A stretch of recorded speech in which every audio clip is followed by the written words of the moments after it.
Hola, buenas noches. Bienvenido a 0333. Esta noche presentaremos la historia del señor Román, originario del estado de Yucatán. Debo agradecer al joven Giovanni, ya que por él les hago llegar esta historia, para lo que nos remontaremos al año de 1967. Comencemos. Mi abuelo trabajaba en la construcción y era uno de los mejores maestros que se podía encontrar en Yucatán. Por esa razón es que un día llegó a lo que hoy se le conoce como un contratista a ofrecerle trabajo. Al parecer el hombre estaba buscando gente para ir a trabajar a la Ciudad de México, y al escuchar las recomendaciones que la gente daba de mi abuelo, fue como preguntando, lo encontró. En un inicio, por lo que mi padre me contó, fue que mi abuelo no quería salir de su estado, ya que jamás lo había hecho antes, y tenía miedo de que algo le pasara. Pero al final aceptó, ya que la oferta de dinero era considerablemente buena, además de que no gastaría en comida, hospedaje y viáticos para su traslado. Su historia dice así. Partí un 18 de marzo de 1967 de mi querido Yucatán, en un viaje que no era nada cómodo, pero lo que me reconfortaba es que llegaría a una ciudad la cual solo conocía en películas. Poco a poco me fui convenciendo de que no era una mala decisión el haber aceptado el trabajo tan lejos de mi hogar. Además, solo sería por un año, en lo que la obra se terminaba. Al llegar a la Ciudad de México, quedé asombrado por todo el movimiento de personas que había. Pero ante todo, iba de una forma cautelosa, ya que los chilangos no tenían una buena fama, y esta era bien conocida por todo el país. En la estación de autobuses ya nos estaban esperando otros contratistas, que eran socios del señor Felipe, que era el hombre que me había contratado. Me dieron una agradable bienvenida, me llevaron a almorzar y fue ahí donde me explicaron en qué consistiría mi trabajo. Me explicaron que tendría que hacer remodelaciones a 40 casas de la colonia de la Condesa.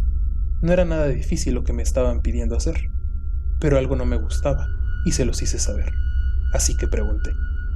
Con todo respeto y agradeciendo la oportunidad, quisiera saber por qué razón es que decidieron traerme a mí, ya que por lo que veo ustedes manejan mucha gente. No es un proyecto pequeño. Dígame, ¿acaso no hay alguien de aquí que pueda hacer las cosas? Los hombres se miraron y no tardaron en contestar. Quien está financiando este proyecto es una mujer, la cual es originaria de Yucatán. Al darnos el trabajo, nos pidió que la única condición fuera que el maestro albañil que estuviese a cargo debía ser un paisano. De menos, no nos daría el trabajo. Y no es que no haya nadie para hacerlo. Sencillamente seguimos órdenes de quien nos paga. ¿Alguna otra duda? Les dije que no. Terminamos de comer y don Felipe me dijo que me llevaría a la colonia para que la conociera. Al llegar al destino me comenzó a explicar qué cosas extrañas ocurrían en las propiedades que iba a supervisar mientras se hacía la remodelación. Como era de esperarse, pregunté lo obvio. ¿Qué clase de cosas ocurren? Don Felipe me respondió. Los trabajadores reportan que escuchan voces, les mueven las cosas, azotan la herramienta, que alguien golpea las paredes y que incluso llegan a escuchar una voz que les dice, váyanse de aquí, seguido por un lamento. Me preguntó que si tenía algún inconveniente con eso. Yo le respondí que no. Yo no creo en esas cosas. Tal vez los trabajadores solamente lo inventan para no trabajar. Solo son cuentos. Soltó una carcajada y me dijo, tienes razón. Puede ser que solo quieran estar de haraganes. Le pregunté si él había escuchado algo personalmente. Pensó su respuesta y me contestó que solo una vez dentro de una casa al estar en el sótano lo dejaron encerrado, pero nada más lo tomó como una casualidad, ya que salió sin ningún problema.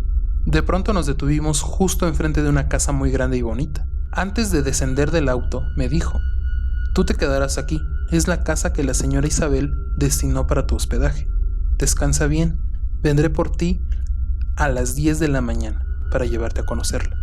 Si tienes algún inconveniente dentro de la casa hay un teléfono y al lado una libreta con mi número para que me contactes. Nos vemos mañana. Bajé del auto y caminé a la entrada.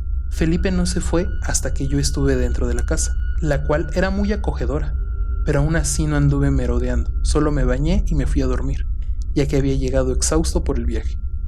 Me levanté a las 3 de la mañana porque sentía frío. Noté que una de las ventanas de la recámara estaba abierta. La cerré, busqué una cobija en el armario y me volví a dormir. Para ventaja mía, y para que no me quedara dormido, tenía un despertador al lado, de la cama sobre un buró. Justamente sonó a las 7 de la mañana. Me levanté y me volví a bañar. Busqué mis maletas, mi mejor ropa, ya que conocería a mi patrona, y debía causar una buena impresión. Terminé de alistarme a las 9 de la mañana, así que tomé el teléfono y llamé a mi casa para informar que todo había salido bien. Sin sentirlo, se pasaron rápidamente 45 minutos. Me despedí y me salí a la acera para esperar a Felipe. Llegó puntualmente a las 10 de la mañana, pero no había venido solo. Una mujer muy atractiva lo acompañaba en el asiento trasero. Al verme, lo primero que me dijo fue: «¿Qué puntualidad tienes? Eso es bueno. Sube, que la señora Isabel nos está esperando». Subí al auto y saludé a Felipe, así como a aquella mujer. Inmediatamente se presentó conmigo. Se llamaba Guadalupe Solís. De igual forma comenzó a hacerme la plática de cómo había pasado la noche en la casa, si me había sentido incómodo o si algo extraño había pasado. Yo le contesté que no, y aunque así hubiese sido, estaba muy cansado como para escuchar algo. Ella solo se rió y me dijo: «Está bien, te entiendo». Felipe estaba atento a lo que yo contestaba. Hasta ese momento no sabía que aquella mujer era la nieta de la señora Isabel, la cual había mandado para supervisar la responsabilidad que tenía con la puntualidad. Llegamos a la casa de mi patrona. La señorita Guadalupe bajó primero, y Felipe me dijo que por favor no me pusiera nervioso, que todo iba a salir bien, ya que había pasado la prueba más grande, que fue el estar antes de las 10 en la acera esperándolo. De alguna forma me sentí bien, ya que jamás alguien me había dado las gracias por mi puntualidad. Entramos a la casa y nos dirigimos al patio trasero, donde me estaban esperando. La señora Isabel era una persona muy exigente de cierta forma, así como especial, ya que pude notar cómo ella me analizaba de los pies a la cabeza, mientras le hablaba de los trabajos que había realizado. Me pidió un documento que certificara que yo era originario de Yucatán. Para buena suerte llevaba un folder donde tenía copias de mis papeles personales, así que le mostré mi acta de nacimiento. La señora me explicó que yo debía trabajar en conjunto con los arquitectos, que eran Felipe y los otros hombres que me habían recibido en la estación de autobuses. Me dijo que tenía libre decisión para expresar mis ideas, y si se llegase a necesitar, contradecirlos en alguna decisión. Pero que el único favor que me pedía era que yo me quedara a dormir en cada una de las casas a remodelar hasta que ésta se terminara, y que si notaba algo extraño le dijera a ella, y que por algo extraño se refería a todo: ruidos, voces, golpes o comportamientos paranormales. Le dije que sí, que en cuanto algo pasara, le informaría de inmediato.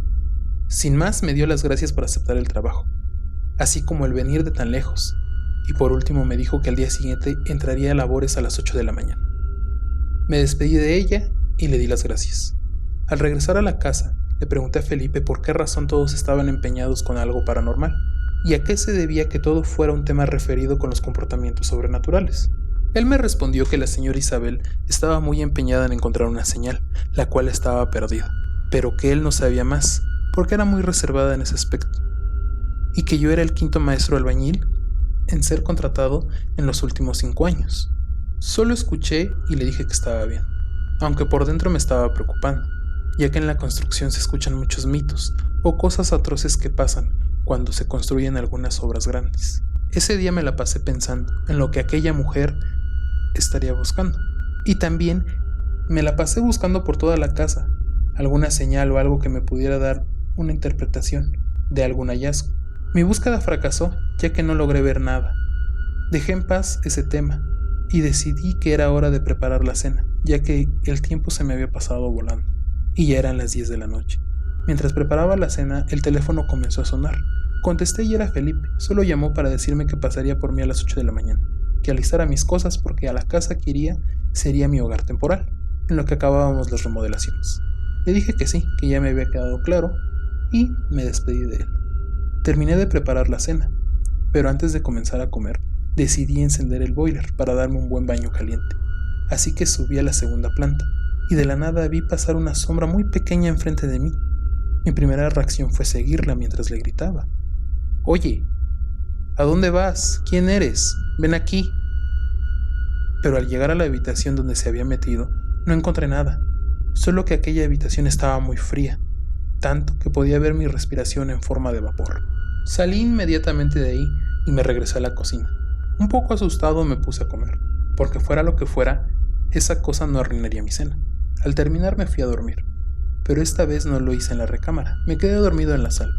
Esa noche fue extraña, ya que, a pesar de estar dormido, podía sentir que algo me presionaba el pecho. A como sea, logré medio dormir. Era mejor que estar toda la noche en vela. Me desperté a las 6 de la mañana, y esta vez todo estuvo tranquilo. Desayuné, junté mis cosas, y estaba en la acera a las 7:45, esperando a que Felipe llegara. Llegaron por mí justamente a la hora indicada, pero esta vez Felipe no venía por mí. Era otro de los contratistas, que al igual me había recibido. Subí al auto, saludé y no tuvimos nada de conversación durante el trayecto, hasta llegar a la casa, donde me comenzó a explicar. Mira, los albañiles ya saben lo que tienen que hacer. Todas las indicaciones ya las comprendieron. Solo se tiene que rehacer la cocina, un baño, así como el techo que tiene goteras. Si alguno de los trabajadores te pregunta algo extraño, no contestes. Solo escucha, y escucha bien a lo que te digan. Las noches, ya sabes, las vas a pasar aquí. Si escuchas algo o lo ves, se lo reportas en ese momento a la señora Isabel. Al lado del teléfono dejé una libreta con su número. Todo lo que quieres ahí dentro lo vas a encontrar. ¿Está claro? Yo le dije que sí a todo. Di las gracias por irme a traer y me despedí de él. Al entrar a la casa, todos los trabajadores me observaron atentamente, como si de una nueva atracción se tratara. Comenzaban a reírse. Dejé las cosas en la sala y pedí que todos se reunieran en el patio principal. Esperé a que todos llegaran para comenzar a preguntar qué es lo que estaba pasando con referencia al trabajo. Todos me comenzaron a explicar en qué consistía lo que se iba a hacer a detalle. De igual forma, se presentaron conmigo, y uno de ellos dijo: ¿Y usted, maestro? ¿Ya vio algo? Yo le respondí con otra pregunta. ¿De qué? ¿Ver de qué? Todos se comenzaron a reír de mi inocencia al realizar esa pregunta, hasta que un hombre de edad mayor, que no me había dicho su nombre, me dijo: Te engañaron, muchacho. ¿Sabes lo que esta mujer está buscando? O mejor aún, ¿sabes por qué no se ha podido terminar la obra? Esta obra lleva 5 años, y en esos 5 años han cambiado de maestros, todos traídos de Yucatán así como tú. Pero bueno, mejor sigamos trabajando. En una de esas te vas corriendo. Traté de hacer caso omiso a eso, y me puse a revisar los planos de la casa, así como las diferentes observaciones que me habían dejado en la mesa para poder supervisar. Me la pasé comprendiendo lo que se tenía que hacer, así como en revisar por toda la casa. Total, esa sería mi vivienda en lo que continuábamos con las remodelaciones. Llegó la hora de salir, que era a las 6 de la tarde, y los albañiles comenzaron a irse. Por último, me llamaron para revisar los avances de la cocina. Llegué a supervisar y vi que coincidían con las indicaciones. En eso me tardé 1 hora y media, pero al final les dije que estaba bien, que nos veríamos al día siguiente. Los últimos albañiles en salir me dijeron que me cuidara bien y que no me fuera corriendo a mitad de la noche. Solo me reí y cerré la puerta. Al regresar al interior, me di cuenta que alguien todavía quedaba dentro de la casa, porque escuchaba pasos en el área de la cocina. Fui a ver de quién se trataba, pero no encontré a nadie. Así que cometí la tontería de preguntar: ¿hay alguien? Ya váyase que el turno ya se acabó. En ese instante comenzaron a moverse las sillas, como si las estuvieran jalando. Las ventanas se abrieron y todo quedó a oscuras por un breve momento. Pero en ese instante vi una pequeña luz moverse en uno de los muros, como si estuviera danzando. Me acerqué a donde estaba y justo cuando la toqué, desapareció. Las luces se volvieron a encender, así como las ventanas se cerraron. Me dirigí hacia el teléfono para contactar a la señora Isabel, pero una sensación comenzó a recorrer mi cuerpo, como si me estuviera indicando que no lo hiciera. A mi mente llegó el querer saber qué era lo que estaba pasando, y también recordé a aquel trabajador que me había dicho que me estaban engañando, así que mejor me fui a dormir. No cené ni tampoco me bañé, solo me acosté con esa idea en mi cabeza. A la mañana siguiente me quedé dormido por alguna razón que desconozco. Eso jamás me había pasado, hasta que los trabajadores me despertaron con sus gritos y azotes de herramienta. Me levanté rápidamente y apenado salí del cuarto. Al verme, los trabajadores comenzaron a gritar: «Buenas noches, patrón. ¿Qué tal la noche? Ya vimos que sí se quedó, pensamos que se había ido». Solo di los buenos días y me dispuse a buscar a aquel hombre que me había dicho lo del engaño. Y al encontrarlo me dijo: «Buenos días, ¿qué tal la noche?». Mi pregunta fue directa: «Dígame una cosa, ¿qué está pasando aquí?». Él, sin dejar de revolver la mezcla, me dijo: «En la hora de la comida búsqueme. Ahorita todos nos ven y nos escuchan. Así que por favor, le diré todo en ese momento. Solo me di la vuelta y me fui a revisar cómo iba el progreso con el baño. Yo solo quería sentirme útil ayudando a los trabajadores, pero estos me decían que no, que ellos podían hacerlo solos. Así que me fui a la azotea para ver qué pasaba, pero nuevamente me volvieron a decir que me bajara, que ellos podían. Un poco molesto por esas actitudes, me fui a buscar algo de comer, ya que llevaba mucho tiempo sin ingerir bocado. Pero antes de llegar a la cocina, mejor decidí meterme a bañar en el segundo baño con agua fría para que se me bajara un poco el enojo. Al entrar al baño, pude ver nuevamente la luz en la pared. Esta vez en pleno día, me acerqué a tocarla nuevamente, pero no desapareció. Se quedó ahí inerte hasta que terminé de bañarme. Cuando salí del baño, la luz desapareció. Ya un poco más tranquilo, solo esperé la hora de la comida. Yo sé que la comida se acostumbra a las 3 de la tarde, así que bajé a decirles que ya se podían ir a comer, pero todos me dijeron: faltan 33 minutos, maestro. ¿O qué pasó? ¿Quiere que nos pase algo? La verdad, me contestaron un poco molestos. Yo pensé en mi mente, pues esta gente está medio rara hasta para comer. Pero ese es su problema. Esperé la hora de la comida según ellos, y fue ahí cuando aquel hombre se me acercó y me dijo: venga por favor, que solo tenemos una hora. La cosa está así. Me llamo Rodolfo y llevo trabajando en este proyecto desde hace 10 años. Todo es una fachada. Todo es por querer obtener la fortuna del señor Iván, esposo de la señora Isabel, el cual falleció hace 11 años, y su avaricia lo llevó a tal grado de no dejarle nada a nadie, que su fortuna sería solo para una persona la cual no tenga deseos de codicia. Antes de morir, él pasó un mes en todas sus casas. Según dicen, aquí escondió el dinero. Es por eso que tú ves que se remodelan las casas, pero no es verdad. Lo que están buscando es el dinero. La señora Isabel trajo a un brujo de Catemaco para saber si él podía encontrar en dónde se hallaba el tesoro, pero aquel brujo falló. Lo único que pudo decirle a la señora fue que la fortuna de su esposo se revelaría ante la persona que su esposo considere merecedora de ella. El señor Iván era un arquitecto originario de Yucatán. Es por eso que tú, mi amigo, fuiste mandado a traer. Los últimos maestros terminaron muy mal. El primero duró 5 años y logró ver una pequeña luz, la cual dice que le hablaba, pero esta le hablaba con la voz de su madre, que le decía que se fuera. Él hizo caso omiso a lo que le decía, hasta que un día, cuando de la nada empezó a golpear un muro, porque decía que ahí veía la luz. Tal vez fue su locura por querer encontrarlo, que nunca se dio cuenta que estaba golpeando una línea principal de electricidad. Al llegar a donde estaba, se electrocutó y no pudimos quitarlo hasta que bajamos toda la energía. El segundo maestro se volvió loco después de la primera noche. Decía que un ser le hablaba con la voz de su padre. El tercero quedó en un estado vegetal, después de estar un mes justo en esta casa. Siempre en las madrugadas decía que alguien lo veía mientras él estaba dormido. El cuarto maestro sufrió un trágico accidente intentando llegar a la casa de la señora Isabel para notificarle que había encontrado una marca en la puerta de uno de los cuartos. ¿Quieres saber qué es lo más perturbador de todo? Todos los percances se suscitaron a las 03:33. Ahora dime, ¿has escuchado o visto algo?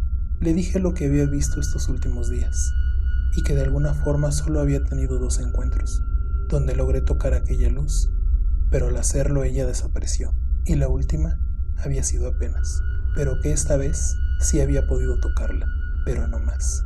El señor Rodolfo me dijo que esa fortuna era mía, que yo era el escogido para llevármela, y que debía sacarla sin que nadie me viera, y lo más importante, que nadie supiera de lo que iba a hacer. Él no diría nada, pero que lo hiciera con la finalidad de que todo se acabara, ya que todos los trabajadores les consumía la vida. Poco a poco ellos eran debilitados con cada día que trabajaban ahí. Justo cuando nos retirábamos para acercarnos a la casa, nos percatamos que la nieta de la señora Isabel nos estuvo escuchando todo ese tiempo. Vaya, vaya, ¿y en qué momento nos pensabas decir, maestro Román? O dígame, ¿acaso quería quedarse con lo que mi abuelo dejó escondido? Solo recuerdo que después de eso perdí el conocimiento, y cuando desperté estaba amarrado a una silla, y alrededor mío estaban los contratistas, la señora Isabel y su nieta, todos esperando a que me despertara. De inmediato me comenzaron a preguntar, ¿en dónde está la luz? Dinos en dónde está. te conviene que lo hagas. ¿En dónde está el dinero si es que ya lo encontraste? Alcancé a ver la hora en un reloj. Apenas eran las 11 de la noche. Yo estaba confundido aún y no sabía qué había pasado. La casa estaba a oscuras. Solo las velas nos alumbraban. Pasada una hora llegó a la casa un hombre de vestimentas extrañas. Era el brujo que Rodolfo me dijo que había venido a buscar en un inicio la fortuna.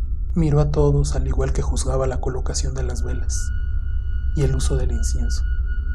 Solo dijo: buenas noches. Es hora de esperar. A las 2 de la mañana, la luz hizo su aparición en una de las ventanas que estaban justamente delante de mí. La reacción de todos al verla fue de alivio, así como de desesperación por querer tocarla. Cuando intentaron acercarse, el brujo gritó: déjenla, no la toquen. Si lo hacen, se irá. Dejen que guíe al indicado. La luz quedó quieta en ese lugar por exactamente una hora. Comenzó a palpitar en esa ventana, como si estuviera mandando una señal. Fue entonces cuando desapareció, solo para reaparecer en uno de los muros de la sala. Pasados 10 minutos, comenzó a palpitar nuevamente, y esta vez le perdimos la vista. En ese momento aquel brujo dio la orden de que me soltaran y fuera tras ella. Me soltaron, y mientras lo hacía me susurraban: no hagas una tontería si sabes lo que te conviene. Así que obedece y busca la luz. Todos me iban siguiendo mientras llevaban en las manos herramientas para romper el muro. Me fui inmediatamente al baño, que era el lugar en donde la había visto. Y no me equivoqué. Ahí estaba en la pared, justo arriba del lavamanos. Me acerqué y la toqué. Fue entonces cuando esa diminuta luz se empezó a hacer grande.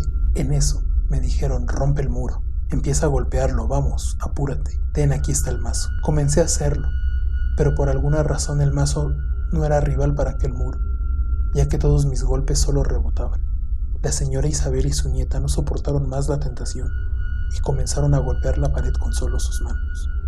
Cuando de repente se empezó a cuartear donde se encontraba aquella luz, fue ahí cuando los demás hombres me empujaron para que no estorbara. Todos estaban tirando golpes a la pared, cuando de repente un grito de la señorita Guadalupe nos dejó helados, ya que lo que había encontrado era una momia, la cual sostenía una olla de barro, que era donde la luz seguía apuntando. Esto no les importó a los hombres, y aún así le arrancaron la olla a aquel difunto, y todo eso para ver que esa olla estaba llena de polvo, y en medio de ese polvo una nota que decía: ni en esta vida ni en la otra verás un centavo de mi fortuna, Isabel. En ese momento todos los contratistas y el brujo cayeron al piso desmayados, y una voz se escuchó diciendo: ellos pagarán parte de tu avaricia, ya que los seguiré a donde vayan, y no podrán tener un rato de tranquilidad, mientras que tú no tendrás nada por el tiempo que aún te quede por pisar esta tierra. La avaricia sin duda corrompe el alma, a tal grado de llegar a engañar o a usar a las personas. Pero ante todo, uno nunca sabe lo que tu casa puede esconder. Y tú dime, ¿sabes lo que esconde tu casa? Buenas noches.